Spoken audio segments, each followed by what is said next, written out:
इस time social media पे corona virus को लेकर बहुत ही अजीबो-गरीब वीडियो सर्कुलेट हो रही हैं, तो उन सब कन्फ्यूजन और र्यूमर्स को भी मैं इस वीडियो में क्लियर करूंगी। हेलो फ्रेंड्स, कोरोना वायरस जो चाइना के वुहान शहर से फैलना शुरू हुआ और दुनिया के 25 देशों में फैल चुका है। अभी तक चाइना में 304 लोग इस वायरस की वजह से अपनी जान गंवा चुके हैं और टोटल नंबर ऑफ केसेस जो कंफर्म हुए हैं वो हैं 14,380, जो फ्राइडे को बस 2600 था। तो देखिए कितनी तेजी से फैल रहा है और अभी तक इस वायरस का कोई भी एंटीडोट या वैक्सीनेशन नहीं ढूंढा गया है। दुनिया भर के साइंटिस्ट इसकी वैक्सीनेशन की खोज में लगे हुए हैं। पहले ये वायरस एनिमल्स टू ह्यूमंस आया और अब ये ह्यूमंस टू ह्यूमंस फैल रहा है। कोरोना वायरस की अवेयरनेस वीडियो सीरीज में 4 से ज़्यादा वीडियोस मैं बना चुकी हूँ। अगर आप कोरोना वायरस को एंड टू एंड समझना चाहते हैं, ये कहाँ से और कैसे चमगादड़ से इंसान में आया, ये 2003 में फैले SARS से कंपैरेटिवली कितना खतरनाक है, WHO इसको रोकने के लिए क्या कदम उठा रहा है, इसके क्या लक्षण हैं और इससे कैसे बच सकते हैं, कोरोना वायरस को लेकर क्या क्या रूमर्स फैली हुई हैं और इंडिया में ये क्या महामारी का रूप ले सकता है। इन्हीं सब टॉपिक्स पे जानकारी पाने के लिए आप उन वीडियोस को ज़रूर देखना। उनका लिंक मैंने नीचे डिस्क्रिप्शन बॉक्स में डाला हुआ है। एक रिक्वेस्ट है आप लोगों से, आप भी अवेयरनेस फैलाने की मुहिम में मेरे साथ जुड़ सकते हैं। इस वीडियो को ज़्यादा से ज़्यादा लोगों तक पहुंचाने में हेल्प करो, ताकि जो फैले हुए र्यूमर्स हैं लोग उन पे ध्यान ना देकर कोरोना वायरस के भयावह रूप को समझें और अपना ध्यान रखें। बहुत सारे लोगों के कोरोना वायरस को लेकर सवाल हैं, बहुत सारी कन्फ्यूजन्स हैं जो आपने मेरी पिछली वीडियोस पे कमेंट करके पूछे हैं। हालांकि मैंने आपको वहां जवाब दे दिया है, पर मुझे लगता है कि जो आपके सवाल हैं उसी तरीके के सवाल बहुत सारे और लोगों के भी हैं।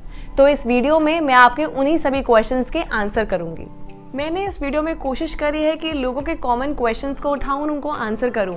अगर आपका कोई ऐसा क्वेश्चन था जो आपने मुझे कमेंट किया था और मैंने उसको इस वीडियो में नहीं लिया है, तो आई एम वेरी सॉरी।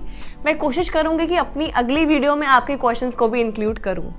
तो बने रहें आप सब मेरे साथ इस वीडियो के एंड तक, और इस तरह की और भी वीडियोस देखने के लिए मेरे चैनल को सब्सक्राइब करना बिल्कुल मत भूलें। चलो आइए अब आप लोगों के द्वारा पूछे हुए सवालों को देख लेते हैं। पहला सवाल है अमरिंदर सिंह का। मुझे लगता है उन्होंने सवाल पंजाबी में लिखा हुआ है, तो अगर मुझसे कोई गलती हो जाए तो मुझे माफ़ कर दीजिएगा। मैनू कल जुकाम हो गया एंड गला खराब हा, मैनू पता नहीं लग रहा आ वायरस हा या सिंपल जुकाम या गला दर्द। अमरिंदर जी, जो आपको अपनी हेल्थ को लेकर कंसर्न है मैं बिल्कुल समझती हूँ, क्योंकि कोरोना वायरस के अर्ली सिम्टम्स भी कुछ ऐसे ही हैं। नाक का बहना, खांसी, जुकाम, गले में खराश रहना, गले में दर्द रहना। लेकिन अगर आपने अभी रिसेंटली चाइना ट्रैवल नहीं किया है या किसी चाइना से आने वाले व्यक्ति के संपर्क में आप नहीं आए हैं, तो आपको बिल्कुल घबराने की ज़रूरत नहीं है। ये सिर्फ आपको नॉर्मल खांसी जुकाम है जो सीजनल होता है और आप अपने पास के मेडिकल क्लिनिक में जाके कंसल्ट कर सकते हैं। अगला क्वेश्चन है व्हाट्सएप लव स्टेटस चैनल से। उनका सवाल है कि मैम मैं नोएडा उत्तर प्रदेश से हूँ, यहाँ पे वायरस क्या फैल चुका होगा, प्लीज़ मैम बताइए। उत्तर प्रदेश में 2 केस सामने आए हैं कोरोना वायरस के, पर जब उनका टेस्ट हुआ है तो उनके रिजल्ट्स नेगेटिव आए हैं, जिसका मतलब ये है कि उनको कोरोना वायरस नहीं है। ये जो 2 सस्पेक्टेड केस थे ये स्टूडेंट्स हैं जो वुहान यूनिवर्सिटी में पढ़ते हैं और चाइना से अभी इंडिया आए थे। दूसरा डर जो उत्तर प्रदेश में रहने वाले लोगों को हो सकता है, वो मैं ये मानती हूँ कि उत्तर प्रदेश का बॉर्डर नेपाल को टच करता है और नेपाल में एक कोरोना वायरस का पॉजिटिव केस पाया गया है। पर डरने की बिल्कुल बात नहीं है। नेपाल एयरपोर्ट पे भी थर्मल स्क्रीनिंग की जा रही है। सभी यात्रियों की थर्मल स्क्रीनिंग होने के बाद ही उन्हें इंडिया में एंटर करने दिया जा रहा है। अगला क्वेश्चन है गौरव गंगता का। ये क्वेश्चन थोड़ा लंबा है तो मैं आपको ब्रीफ में बता देती हूँ। उनका ये मानना है कि भगवान ने हमारी बॉडी को इम्यूनिटी सिस्टम दिया है जिससे कि हमारी बॉडी हर एक वायरस से लड़ सकती है, और अगर वो नहीं लड़ सकती तो उसकी क्षमता हम हेल्दी खाना खाने से पा सकते हैं। लेकिन ऐसा नहीं है। 3,20,000 से ज़्यादा वायरसेस हमारी बॉडी पर अटैक करते थे और अभी भी करते जा रहे हैं। इसके लिए गॉड ने हमें एक शील्ड दी है जिसको हम इम्यूनिटी बोलते हैं। हमारी बॉडी उन वायरसेस से लड़ सकती है, जैसे कि वायरस हो गई, डेंगू हो गया या फिर N1H1 वायरस हो गया, जिससे हमारी बॉडी लड़ सकती है। बट कुछ वायरस ऐसे हैं जिनसे लड़ने के लिए हमारी बॉडी के पास इम्यूनिटी नहीं है, और कोरोना वायरस उनमें से एक है।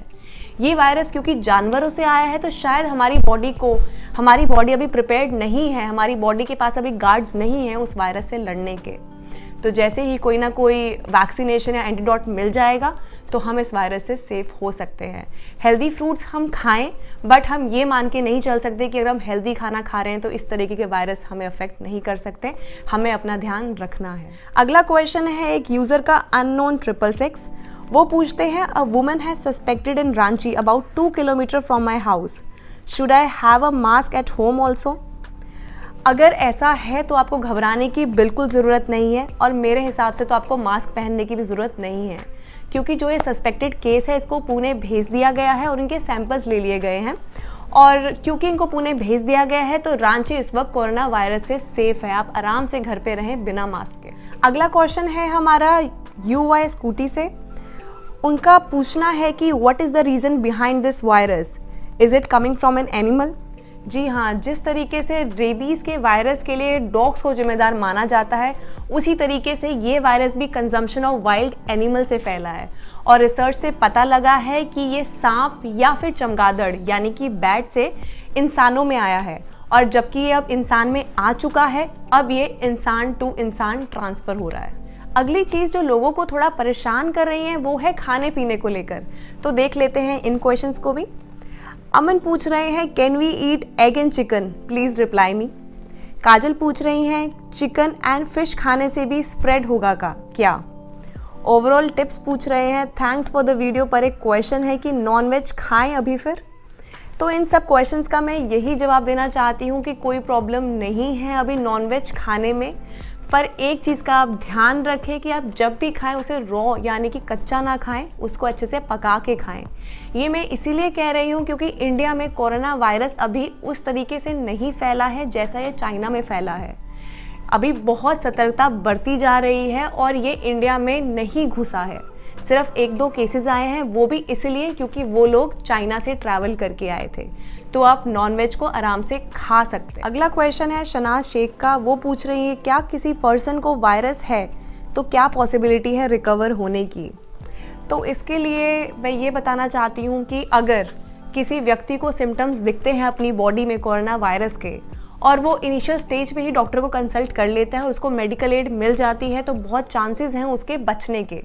पर लेटर स्टेजेस पे बचना थोड़ा सा डिफ़िकल्ट इसलिए हो जाता है क्योंकि वो वायरस बहुत ही जल्दी हमारी बाकी ऑर्गन्स में फैल जाता है, जिससे कि बचना थोड़ा सा मुश्किल हो जाता है। तो अगला क्वेश्चन है रितम रस्तोगी का। उनका कहना है कि ये कोरोना वायरस सार्स और मार्स की फैमिली से रिलेट करता है, तो अगर हम इफेक्टेड पर्सन को सार्स या मार्स की वैक्सीनेशन दें तब क्या कुछ हो सकता है या नहीं? देखिए, मुझे इस चीज़ के ऊपर ज़्यादा नॉलेज तो नहीं है, पर मेरा ये मानना है कि दुनिया भर के साइंटिस्ट और डॉक्टर इसके ऊपर इस टाइम रिसर्च कर रहे हैं, और अगर ये सार्स और मार्स की वैक्सीनेशन से हेल्प कर पाता तो अभी तक इसका सोल्यूशन निकल चुका होता और इतनी महामारी नहीं फैलती। कुछ रीजंस हैं, इसी वजह से ये अभी तक फैलता जा रहा है और कोई वैक्सीनेशन इसकी नहीं मिली है। अगला क्वेश्चन है सुदर्शन कूले का। उनका पूछना है कि what if someone in India feels that he is facing all these symptoms, then is there any government centre to contact? इसके लिए गवर्नमेंट ने एडवाइजरी इशू करी है कि अगर आपने चाइना या फिर अफेक्टेड कंट्रीज़ में पिछले 1 महीने में ट्रैवल किया है और आपको ये सिम्टम्स महसूस हो रहे हैं, तो आप सेल्फ रिपोर्टिंग करके आगे आएँ। आपका प्रॉपर इलाज किया जाएगा, आपके सैंपल्स लिए जाएंगे और आपके सैंपल्स के रिजल्ट्स के बेसिस पे आपका इलाज किया जाएगा। और अगर आपने ट्रैवल नहीं किया और फिर आप इन सिम्टम्स को महसूस कर रहे हैं तो घबराने की कोई ज़रूरत नहीं है। आप अपने घर के पास वाले किसी भी क्लिनिक में जाके एक बार चेकअप करवा सकते हैं। अगला क्वेश्चन है राजा राम पी का। इनका क्वेश्चन थोड़ा लंबा है तो मैं आपको ब्रीफ में बता देती हूँ। ये पूछ रहे हैं कि भारत कोरोना वायरस की सुरक्षा के लिए क्या कदम उठा रहा है। तो उसके लिए सबसे पहले तो सभी एयरपोर्ट्स पे थर्मल स्क्रीनिंग की जा रही है, और अगर किसी में कोरोना वायरस के सिम्टम्स पाए जा रहे हैं तो उनको वहीं से आइसोलेशन में रख के उनका इलाज किया जा रहा है ताकि ये देश में ना फैले। इसके अलावा 324 भारतीयों को चाइना से इवैक्यूएट करके इंडिया लाया गया है और अवेयरनेस फैलाई जा रही है कोरोना वायरस को लेकर कि आप क्या प्रिकॉशंस ले सकते हैं कोरोना वायरस से बचने के लिए। अगला क्वेश्चन है शबनम शेख का। वो पूछ रहे हैं, I am Indian, I have ordered something from China, is there any problem? तो चाइना से कुछ भी मंगवाने में कोई प्रॉब्लम नहीं है, एज लॉन्ग एज वो कोई खाने की चीज़ नहीं है। आप आराम से मंगवा सकते हैं क्योंकि ये ह्यूमन टू ह्यूमन ट्रांसफ़र होता है, तो कोई सामान चाइना से मंगवाने में कोई दिक्कत नहीं है। अगला क्वेश्चन है अभी शर्मा का। उनका ये पूछना है, दीदी ये वेजिटेरियन बंदों को अफेक्ट करेगा? तो जी हाँ, ये वेजिटेरियन बंदों को भी इफ़ेक्ट कर सकता है। इनिशियली ये एनिमल्स टू ह्यूमन आया था, बट अब ये ह्यूमन टू ह्यूमन ट्रांसमिट हो रहा है। तो आपकी ईटिंग प्रेफरेंस से कोई फ़र्क नहीं पड़ता, अगर आप इन्फेक्टेड बंदे के कांटेक्ट में आते हैं तो ये आपको अफेक्ट कर सकता है। तो मैं बस यही कहूँगी, आप अपना ध्यान रखें, सभी प्रिकॉशंस रखें और इस कोरोना वायरस को लेकर जो भी अवेयरनेस आप फैला सकते हैं उसको अपनी कम्युनिटी, सोसाइटी में फैलाएं। तो गाइज़, ये थी मेरी Q&A वीडियो। अगर आपको ये वीडियो हेल्पफुल लगी हो और आपके क्वेश्चन के भी आंसर आपको इस वीडियो में मिले हों तो मेरे चैनल को सब्सक्राइब करना बिल्कुल मत भूलें। और आपके अगर कोई और क्वेश्चंस हैं जो आप मुझसे पूछना चाहते हैं, मुझे प्लीज़ कमेंट करके बताएं। मैं कोशिश करूँगी कि अगली वीडियो में आपके उन क्वेश्चंस को लूँ। और मैं यही कहूँगी कि आप कोरोना वायरस को लेकर ज़्यादा से ज़्यादा अवेयरनेस फैलाएं और उसका यही तरीका है कि इस तरीके की वीडियो को ज़्यादा से ज़्यादा शेयर करें। तो चलो देखते रहें आशिमास किचन और अपनों का ख्याल रखें, उन्हें ढेर सारा प्यार करें।